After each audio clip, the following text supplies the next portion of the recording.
Olá, pessoal!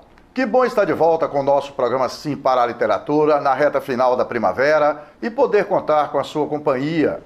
E vamos juntos na direção de uma sociedade mais solidária, mais fraterna e menos desigual, tendo o livro como a extensão do nosso braço. Portanto, se acomode na poltrona e curta junto comigo.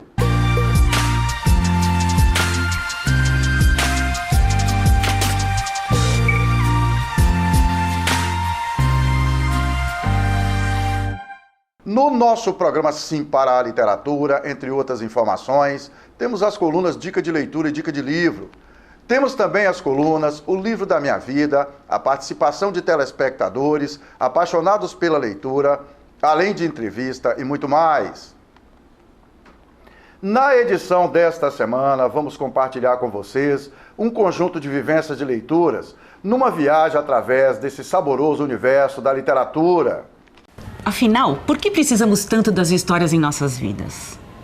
Por que homens e mulheres contam e escutam histórias há tanto tempo? Por que necessitamos, como já escreveu tão bem o crítico Antônio Cândido, de uma dose diária de ficção, terreno da literatura? Além de nos oferecer um respiro em relação à vida concreta, ao cotidiano mais duro, maçante, a literatura alimenta a nossa imaginação e, portanto, o lugar da criação, da invenção. A escritora e pesquisadora colombiana Yolanda Reis nos diz algo muito bonito. Tudo o que foi criado no mundo foi sonhado por alguém. Foi imaginado por alguém que quis ir além do concreto, do que já existia. As histórias também nos apresentam o mundo em toda a sua diversidade, colocando na nossa frente esse catálogo de destinos humanos, como escreveu Ítalo Calvino na introdução do livro Fábulas Italianas. Quantos modos de vida, quantas personagens diferentes, quantos caminhos possíveis a literatura pode nos revelar. E por tudo isso, ela pode nos fazer mais abertos à diversidade, mais humanos. E para conversar conosco sobre experiências de leitura e tantas outras querências, para a entrevista desta semana, nosso convidado é o Wilson Coelho. O Wilson é escritor, produtor e diretor de teatro e, entre tantas outras atividades, é uma das personalidades mais reconhecidas e respeitadas no ambiente que produz cultura no Espírito Santo. Atualmente é um dos coordenadores do projeto Triplex Vermelho em Vitória, capital do Espírito Santo. Ele acaba de publicar seu 27º livro. Tivemos uma conversa sem fronteiras, literalmente. Que mensagem que você deixa para nosso telespectador sobre a nossa perspectiva? A gente está vivendo um novo momento, né? Ministério da Cultura, a Margarete Menezes, eu tenho acompanhado o trabalho dela lá através das redes sociais, está com uma variedade de projetos, né? Uma variedade de projetos. A gente tem também o Ministério lá sobre a questão racial e tal. Então, a gente vive um outro momento no país. Como é que está a sua expectativa em relação a isso? Sobre novos projetos na área de cultura, incentivo à literatura, à leitura, como é que está a sua perspectiva? Bom, para a gente finalizar. Já que a gente está falando do Vietnã, eu praticamente sou Vietcong. Eu estou sempre... Eu praticamente atuo como Vietcong, assim, eu estou sempre preparado para o pior. Então, mas eu acho assim, a gente tem um momento interessante, mas eu acho que o resultado não é imediato. Eu acho que é um processo de construção, e no processo de construção você precisa de muita quantidade, né? E a partir daí a própria sociedade vai desenvolvendo e filtrando, né?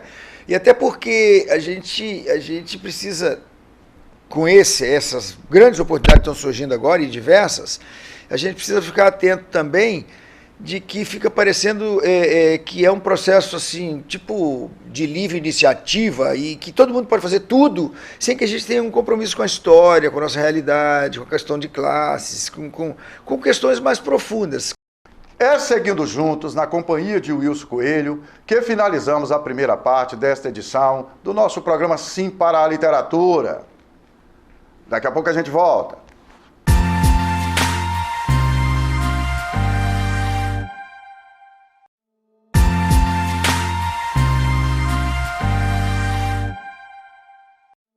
Estamos de volta com o nosso programa Sim para a Literatura e é muito bom continuar na sua companhia. Olha, pessoal, como temos repetido incansavelmente aqui e em tantos outros lugares, o hábito da leitura é tudo de bom. Como diz nossa parceira, a professora Maria Isolina, que é presidente da Academia de Letras e Artes do município de Colatina. A leitura abre para o mundo. A gente desvenda novos horizontes, desvenda o mundo. A leitura faz com que você tenha um senso crítico mais apurado. Eu acho que isso aí é muito importante. Abro aspas para José Saramago, escritor português, Prêmio Nobel de Literatura de 1998. A leitura é provavelmente uma outra maneira de estar em um lugar. E dando sequência a esse papo sobre livros, eu quero convidar vocês para conhecer o projeto Aviso Taon, que é desenvolvido no bairro Aviso, aqui em Linhares, através da coordenação do nosso parceiro Davi Oliveira, onde foi criada uma biblioteca comunitária para que as pessoas tenham acesso aos livros de forma gratuita. Na nossa dica de livro dessa edição, pode rodar a dica.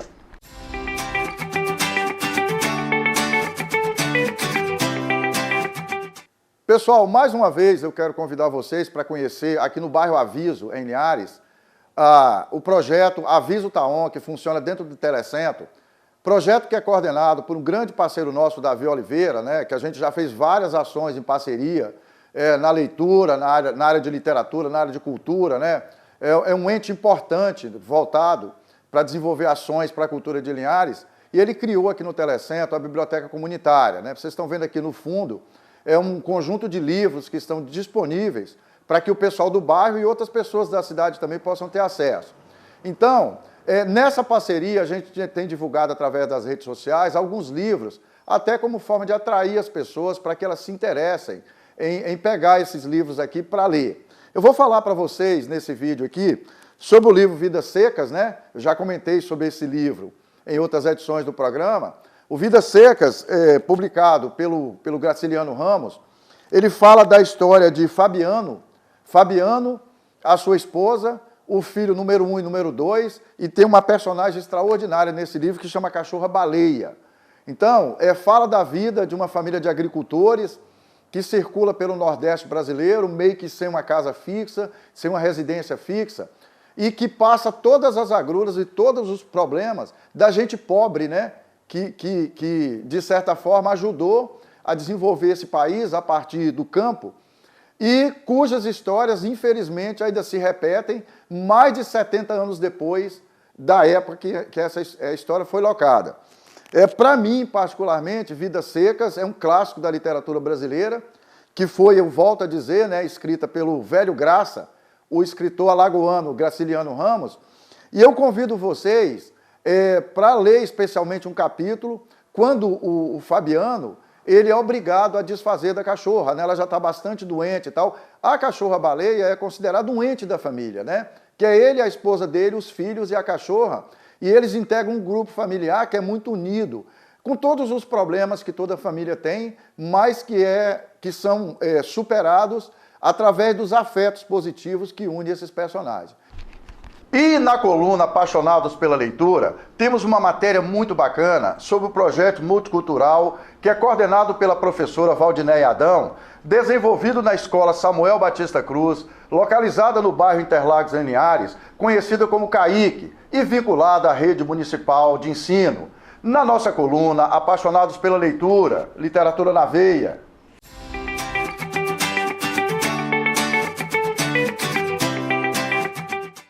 Olha, pessoal, o projeto multicultural, coordenado pela professora Valdinéia Adão, na Escola Samuel Batista Cruz, conhecida como CAIC, localizada no bairro Interlagos, em Linhares, e vinculada à rede municipal de ensino, envolveu grupos de estudantes em 2023 na leitura e interpretação dos conteúdos do livro Pequeno Manual Antirracista, de autoria da escritora e ativista Djamila Ribeiro. Então a gente fez a leitura, fizemos roda de conversa e a culminância disso tudo, né, o resultado disso tudo, foi o trabalho que os alunos apresentaram aqui hoje. A gente relatou na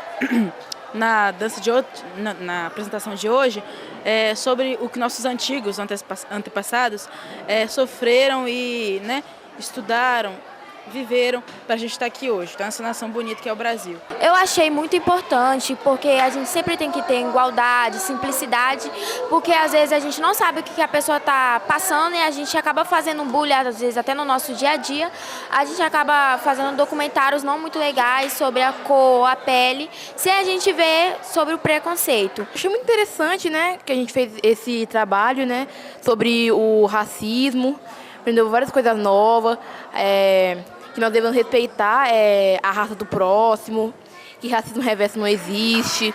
Conforme a professora Valdinéia, várias discussões foram levantadas com alunos e alunas através de rodas de conversas para constatar a compreensão que os estudantes tiveram sobre o assunto do livro. Os alunos declamaram poesias, os alunos fizeram interpretações de músicas com coreografias no sentido de impactar.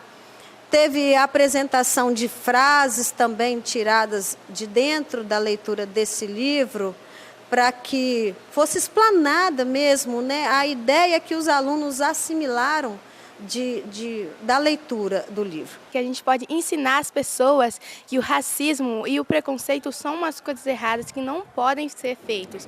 Isso vai ajudar muito na gente, no nosso caminhar, na nossa vida e também na nossa vida futura, que nosso país pode se formar um país melhor, sem preconceito e sem o racismo. Gostei muito desse trabalho porque incentiva outras pessoas também que não devemos discriminar pessoas só por causa da cor, e sim pelo caráter. Perfeito fazer esse projeto que a escola está fazendo e é bom para outras pessoas aprender o que é racismo e para parar de ficar praticando isso. E segundo a professora Valdinéia, a partir dessas rodas de conversa e da percepção do entendimento de parte dos estudantes, sobre a temática proposta, foi montado o seminário que foi construído através de várias apresentações. Eu gostei do projeto que teve aí, porque incentiva outras pessoas para parar de cometer o racismo. Porque é ruim, porque você tem que se botar na pele do outro. Não é certo falar que não é racista e ao mesmo tempo não agir contra o racismo. Isso é uma coisa muito errada. Uma coisa que a gente pode aprender aqui na escola, que a gente pode levar para a vida toda, além desse evento aqui, nós podemos mostrar para os nossos familiares, que algo que a gente pode não fazer mais é o racismo, e isso pode contribuir muito para um Brasil melhor futuramente se todos engajarem nesse evento. Da gente ver que a escola está ajudando a gente. E esse trabalho, eu tenho certeza que vai ajudar a gente na nossa caminhada, para a gente até repassar para as outras pessoas. Eu espero que no mundo mais para frente, nós todos podemos ser iguais, ninguém ficar com racismo. E é isso aí, gostei muito da apresentação. E que ano que vem possa ter mais, né? Mais coisas assim. É isso aí, pessoal. Nossas honrarias pela iniciativa da professora Valdinéia Adão e de outros entes da escola em colocar essa meninada no universo da literatura, principalmente para fazer essa formação da consciência crítica, de entender sobre questões, de discutir sobre questões do nosso cotidiano. Nesse caso, o racismo. Foi lindo ver a empolgação e o envolvimento dos alunos neste projeto. Eles se prepararam para isso, né? E valeu muito a pena. Olha, pessoal, essa iniciativa da professora Valdinéia Adão é sensacional. Como outras professoras também têm tido essa iniciativa em outras escolas, de colocar a meninada da escola no universo da literatura e principalmente discutindo assuntos do nosso contemporâneo, do nosso dia a dia. Nesse caso do projeto da professora Valdinéia, discutir a questão do racismo. Muito legal essa iniciativa. Parabéns ao pessoal do projeto. É seguindo juntos, através dos caminhos e descaminhos da literatura, que finalizamos a segunda parte desta edição do nosso programa Sim para a Literatura. Daqui a pouco a gente volta. Tem um momento interessante, mas acho que o resultado não é imediato. Eu acho que é um processo de construção, e no processo de construção você precisa de muita quantidade, né? E a partir daí a própria sociedade vai desenvolvendo e filtrando, né? E até porque a gente precisa, com essas grandes oportunidades que estão surgindo agora, e diversas, a gente precisa ficar atento também de que fica parecendo que é um processo assim, tipo de livre iniciativa, e que todo mundo pode fazer tudo sem que a gente tenha um compromisso com a história, com a nossa realidade, com a questão de classes, com questões mais profundas.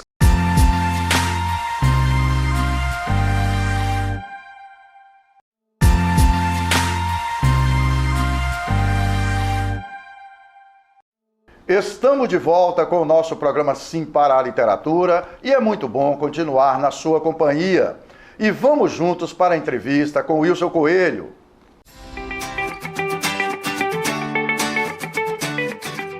Nessa edição do nosso programa Sim para a Literatura, eu tenho a verdadeira satisfação de receber no estúdio da Rede Sim Televisão aqui em Linhares esse parceiro de longa data, de longas caminhadas, o Wilson Coelho.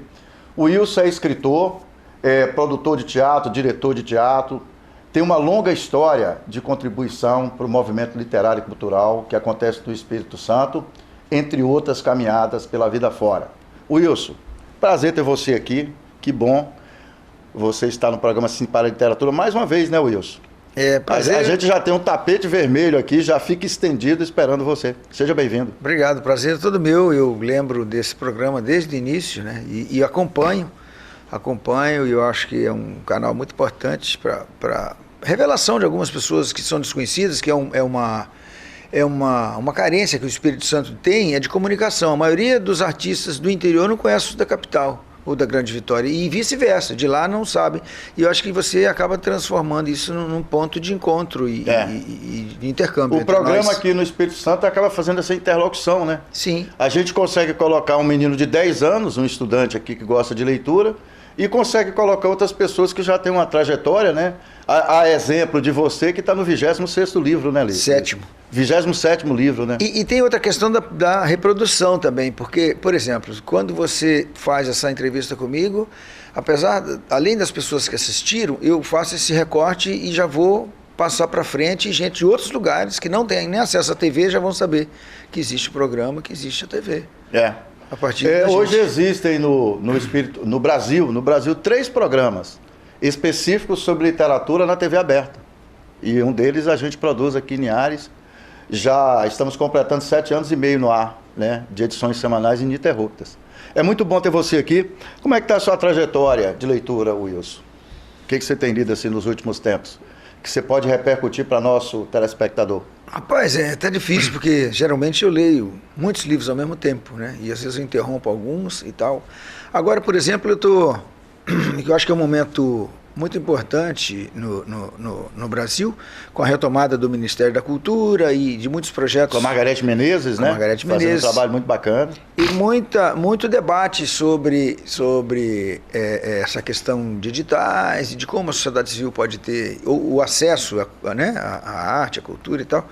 Então eu tenho me debruçado um pouco em Teixeira Coelho e alguns pensadores aí nessa área, que é para a gente melhor argumentar, porque tem uma confusão muito grande aí entre arte e cultura. E muitas vezes até os próprios governantes, muitas das vezes, quando dizem cultura, eles querem dizer arte. Porque eles estão falando de um processo de criação, um processo de desenvolvimento de um senso crítico, uma leitura ou uma linguagem, uma forma de conhecer o mundo, e não necessariamente uma cultura que é da tradução e da repetição e que muitas vezes... claro, nós devemos levar em conta também o que é a cultura quando se trata de povos originários, que é aquela parte mais antropológica da cultura. Sim, né? e de segmentos minoritários na sociedade que tem algo que precisa ser preservado como memória e tal. E tem outra questão, que é a cultura meramente como significado de costumes ou de algo que nós estamos acostumados dentro de um processo civilizatório, ou como dizia o Darcy Ribeiro, civilizatório, né? Porque é a nossa condição de colonizado que continuamos mantendo esses mesmos... Reproduzindo esses valores e que precisam ser mexidos. E eu acho que a arte é o grande instrumento para dar uma futucada, mexer nessa ferida aí, para que essa cultura se repense. A arte como instrumento de transformação de uma sociedade. Sim, e na verdade, numa sociedade dividida em classes, praticamente a arte é uma contracultura, porque ela coloca a cultura na parede para ela se perguntar: o que eu estou fazendo aqui e quem sou eu? Ô Wilson, como é que está a condução dos projetos de teatro no Espírito Santo? Vamos falar um pouco da sua trajetória. Você é presidente da federação, né? Sim, capixaba de teatro. De teatro. Eu vi uma manifestação que vocês fizeram, me parece que são 60 e poucos grupos de teatro no Espírito Santo vinculados à federação. Como é que está esse movimento de vocês? Na verdade, quando a gente fez aquela moção de repúdio, que é uma crítica à forma como os editais, são lançados no Espírito Santo, de imediato assim, eu fiz esse levantamento de 60 e poucos grupos. Depois eu já descobri que tem mais de 100. E isso é muito estranho, porque o edital contempla 3 grupos por ano. Ou seja, nós somos 78 municípios e você tem 3 grupos e que às vezes coincide dos 3 serem da Grande Vitória. Então, quer dizer, fica um monte de gente, né? E eu acho que isso que desamparada aí, de povos, de vozes e tal. Então, eu acredito que o Estado vê muitas vezes a realidade de cabeça para baixo, porque se eu tenho mais de 100 grupos de teatro no Estado, eu como governante, eu como governo, eu deveria pensar em como atender essa demanda, organizar o governo e a sociedade para atender essa demanda. Aí pode alguém justificar, não, mas tem aquele problema da qualidade, não sei o quê. Bom, se tem problema de qualidade, também é um outro papel, nós precisamos de formação. Exatamente. Então a gente tem que reverter. Investir na qualificação. Tem que inverter esse olhar, né? Tem que inverter esse olhar, porque assim, tem ali um determinado grupo, lá de uma cidadezinha, não sei de onde, pequena, com poucos habitantes, que não tem Secretaria de Cultura, que deveria ter, para poder se entrar no circuito, né? O investimento que deveria chegar não chega lá na ponta. Né? E aí tem uma coisa que eu acho mais complicada, que eu vou falar daqui a pouco. Mas aí, então é o seguinte, se tem um determinado grupo querendo falar, ele tem o que falar. Então, assim, eu acho que ele precisa ser capacitado, precisa se desenvolver para poder falar, porque ele precisa da fala, né? Eu acho que, claro, não vou querer milagre de falar numa democracia, né? Uma democracia burguesa, né? Não vamos... que quando você fala de democracia burguesa, ao mesmo tempo você está falando de ditadura econômica, você está falando de ditadura de uma série de outras questões, né? De direitos sociais e tal. E então, quando você fala nessa ponta, aí nessa ponta tem a figura mais importante, que é o espectador, é o leitor. E que quase nunca ele é pensado. Que é diferente da saúde, por exemplo, você pensa, vamos tratar da saúde. Lógico que para você ter uma boa saúde, você também tem um médico trabalhando em condições confortáveis. Para um bom atendimento, ele tem que trabalhar em condições favoráveis, ter um salário razoável e tal. Mas não pode ficar só no médico. Né? E muitas das vezes, os debates aqui, quando se fala de cultura, pensa só no artista ou no produtor. E do ponto de vista, às vezes, do gestor. Então, assim, tem uma série de equívocos aí, né? De que maneira que os bens culturais podem chegar na ponta. Lá no na ponta, pois é. E aí tem outra coisa, até que tem uma música que eu gosto, né, do Milton, mas assim, que muita gente usa essa frase e eu detesto essa frase, assim, ela pega, usada assim, fora de contexto, assim, todo artista tem que ir onde o povo está.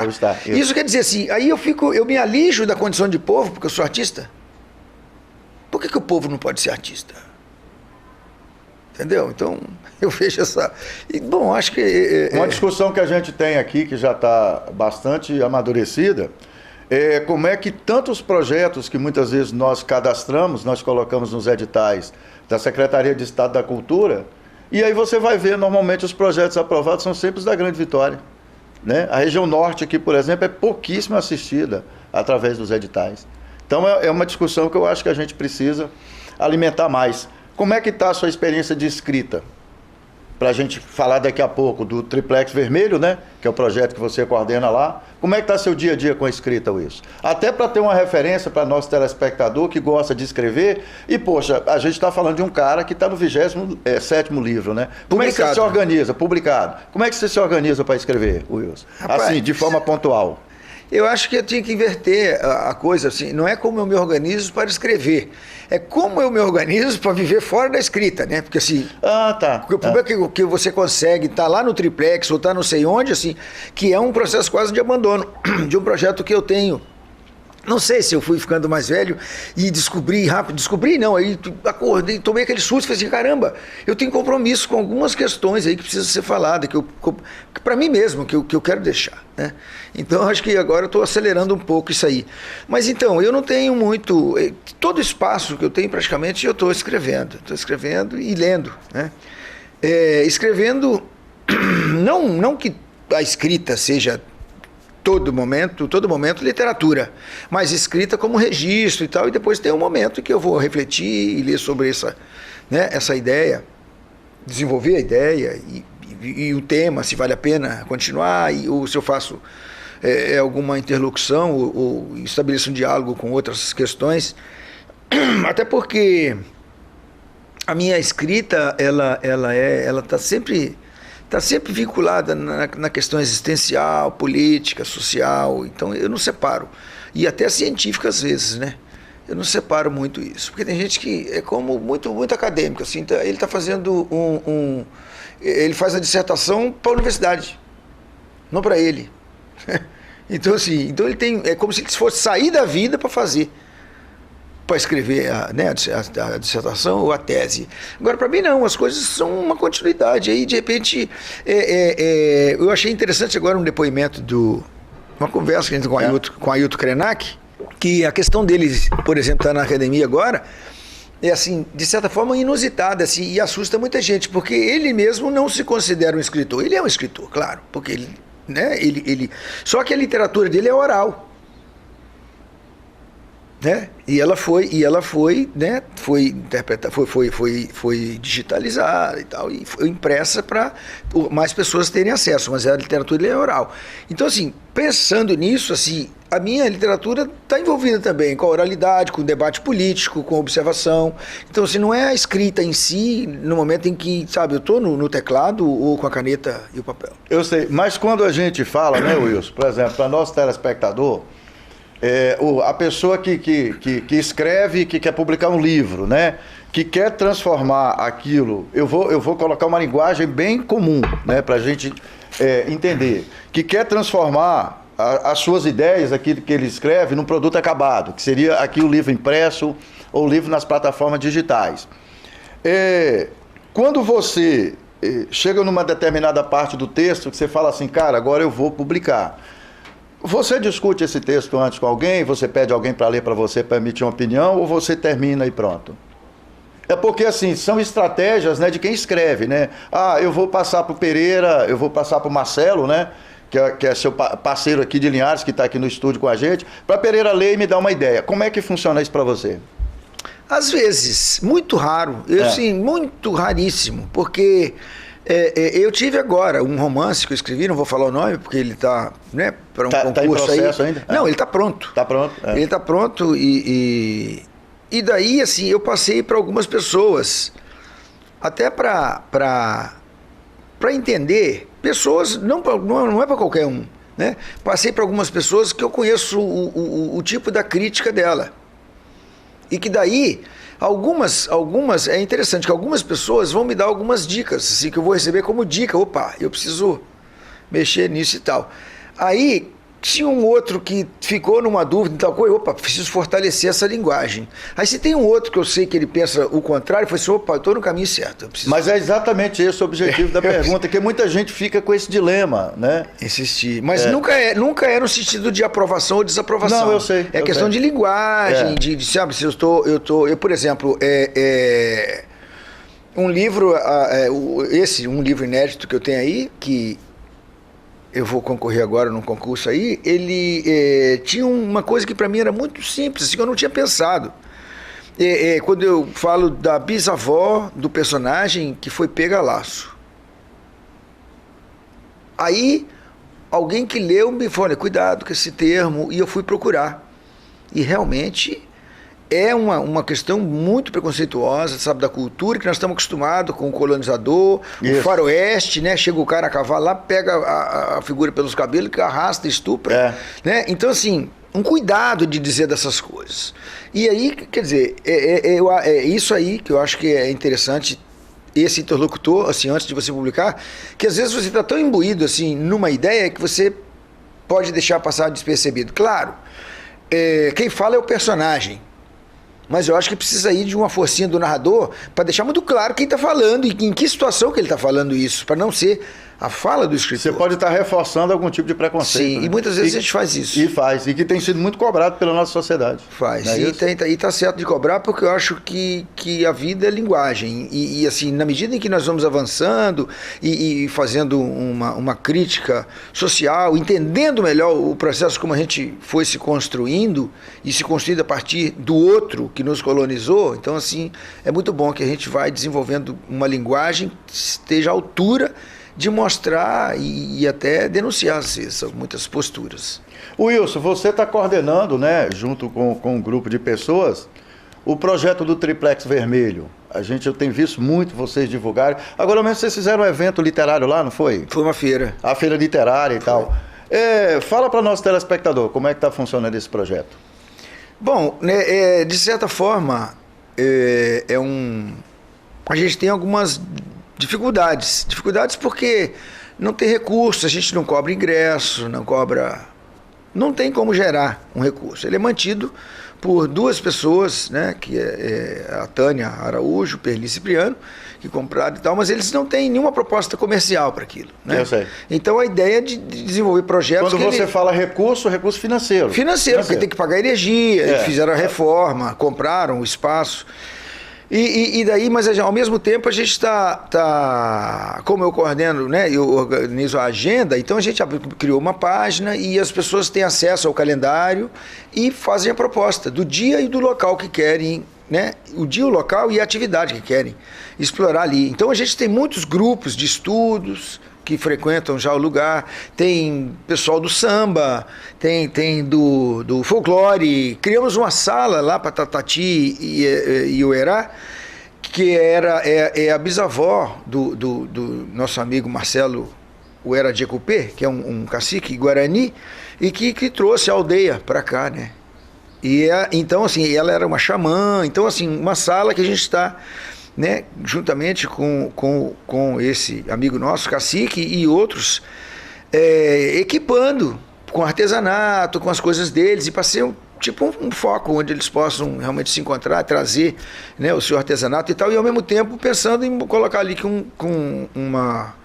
um processo de mostrar um pouco da cultura a partir de sementes, né? Essa coisa da cultura indígena. Fica aberto a semana inteira, Wilson? Ele não fica aberto a semana, nós não temos funcionários. Assim, ele fica aberto sempre que tem uma pauta. Tá. Sempre que tem uma pauta. E às vezes agora tem um bar que está funcionando lá para dar um suporte para nós. Então às vezes ele fica aberto quase todos os dias agora, pelo menos da parte da tarde, né? Final da tarde até a noite.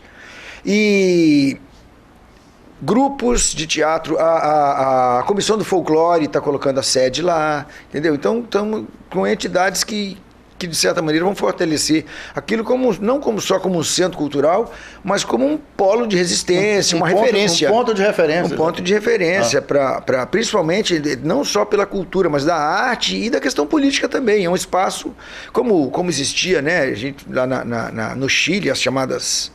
Ou como na Grécia se falava das ágoras, né, que é o lugar do debate político, do debate da arte e tal. As penhas, né, no Chile, que eram aquelas casas onde o cara fez um poema novo, vai para lá mostrar uma música nova e cantar, e é o lugar do espaço do debate político também. E na medida em que isso vai acontecendo, muitos grupos de jovens também, tanto do samba quanto da literatura, tem um projeto interessante funcionando lá, que se chama Leia Mulheres, né, só de literatura feminina, escrita por mulheres. Eu tenho acompanhado a página das meninas no Instagram, né? Elas estão se reunindo lá. Pois é, então, e a gente acredita que na medida em que esse projeto vai se desenvolvendo, a gente vai se capacitando, sendo reconhecido e de alguma maneira a gente pode até participar de editais e de alguma coisa para ter uma manutenção naquilo ali e a gente poder levar adiante esses projetos. O Wilson Coelho, que bom que você está aqui. Vamos falar um pouco dos seus livros? Você quer começar por qual livro, Wilson? Você trouxe 4 aqui, que são os últimos, né? Você quer começar? Vamos começar pelo mais velho, no caso. Do Descoletânea. Da Descoletânea do Fernando Arrabal. Você já tinha me mandado esse livro? Então, Fernando Arrabal é meu amigo. Eu fiz a minha tese, né, sobre ele no doutorado na Universidade Federal Fluminense. E agora estou para traduzir o último livro dele, que foi lançado agora, em agosto. Nós fizemos, né, Wilson, uma edição especial sobre os 80 anos do Fernando Arrabal, né? Aqui no programa Assim para a Literatura. Eu acho que foi mais de 80, porque ele está com 91 agora. 88 anos.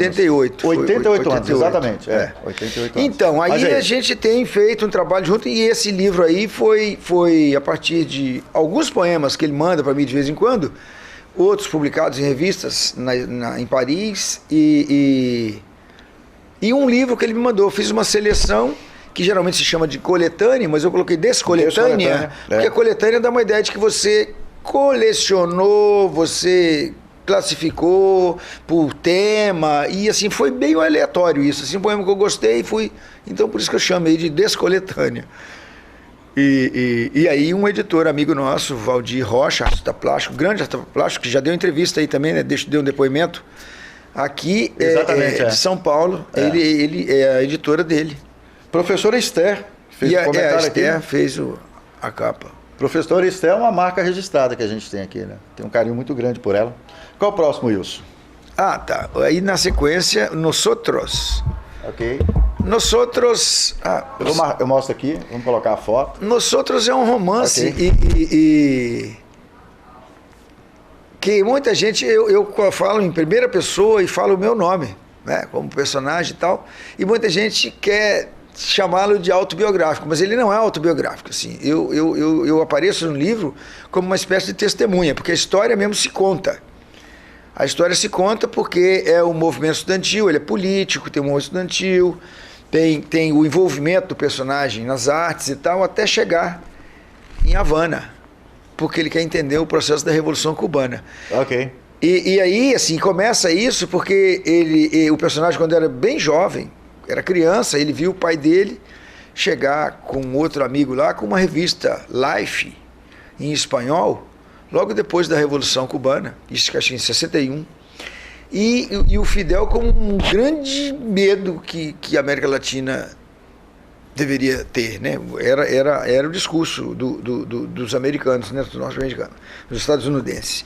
E aí, então eu desenvolvo isso para contar um pouco dessa história, claro, até chegar nessa Revolução Cubana, e o personagem vai para Havana e vive uma temporada, né, lá e depois volta. E você esteve em Cuba antes de lançar esse livro, não foi?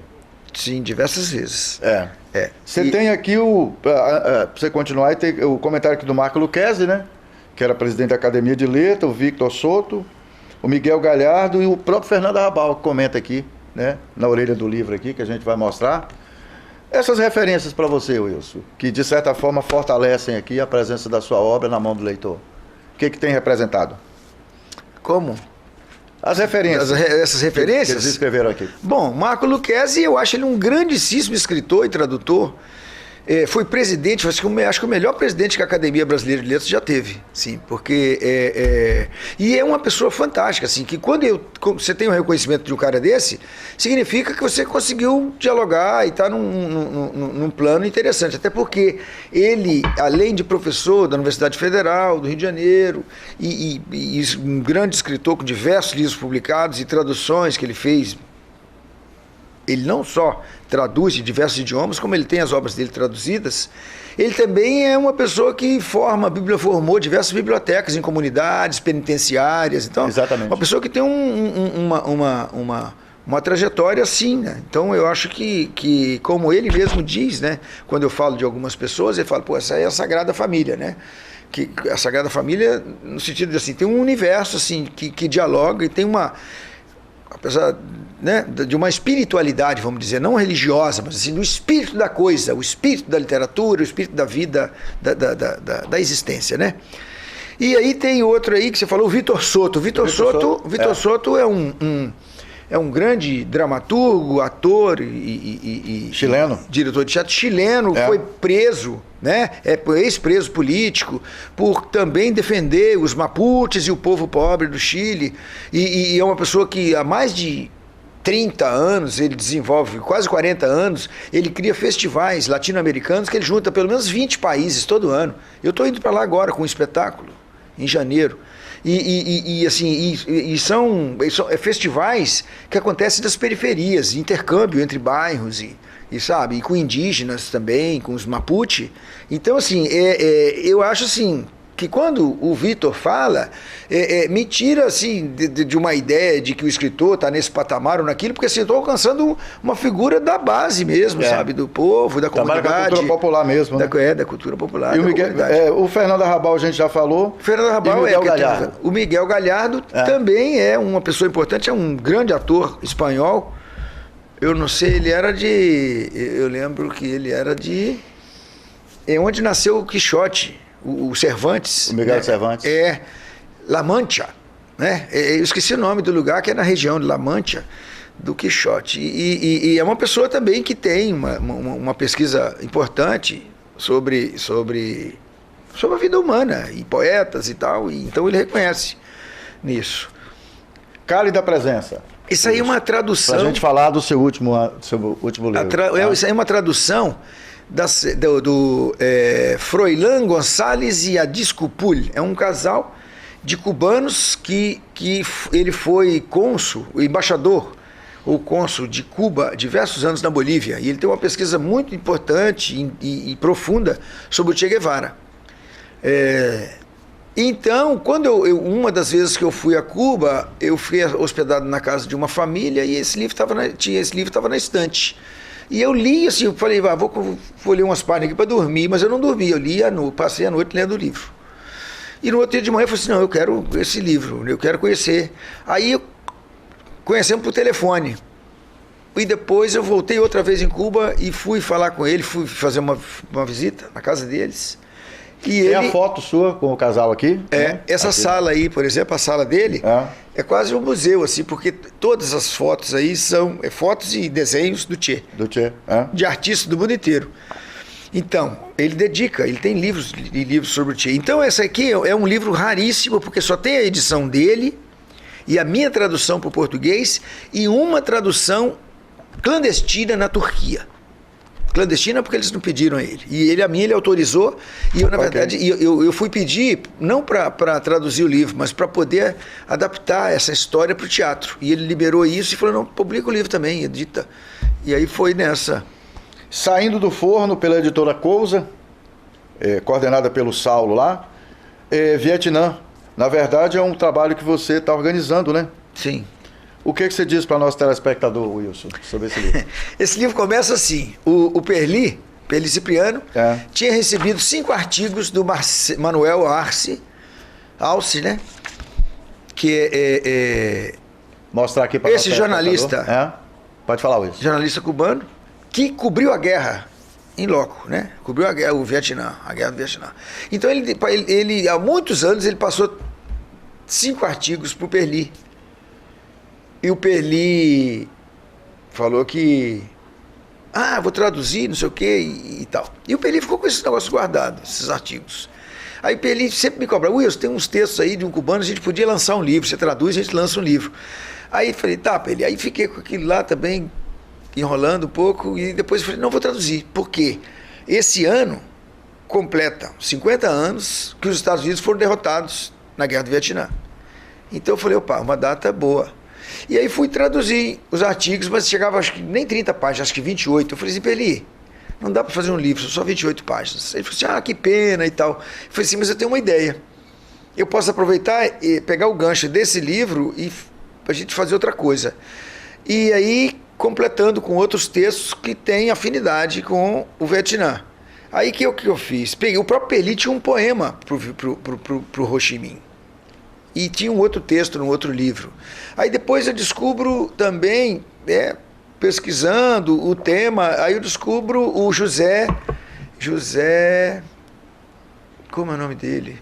José Hamilton Ribeiro, um jornalista que era da revista Realidade, e agora ele mora em Minas, está vivo ainda. José Hamilton Ribeiro, que foi... Ele perdeu a perna. Da Rede Globo durante muitos anos. Foi também, não sei se é da Globo, mas sei que ele é da revista Realidade. Ele trabalhou em grandes jornais e salvo engano, ele fazia parte da equipe do Globo Rural nos últimos tempos. Sim, verdade. Ele perdeu uma perna na guerra. Perdeu uma perna, pisou numa mina, lá no Vietnã. Exatamente, E aí foi, uma história. Aí depois eu descubro que o Ho Chi Minh esteve no Brasil e trabalhou como garçom.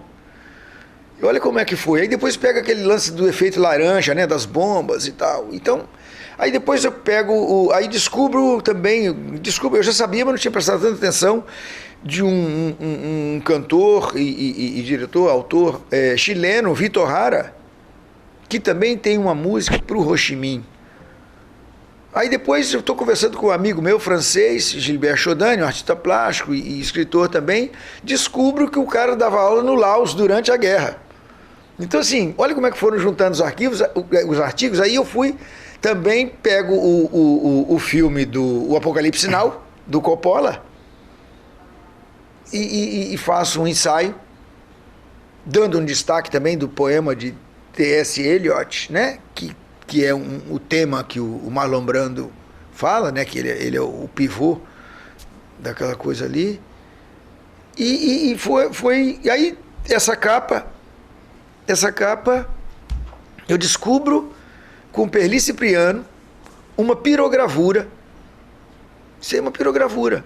Sim, que eu fotografei o centro dela, né? Porque isso aí é o Ho Chi Minh, que foi feito o quadro em pirogravura por um colombiano na cadeia, junto com o Perli, e deu de presente para ele.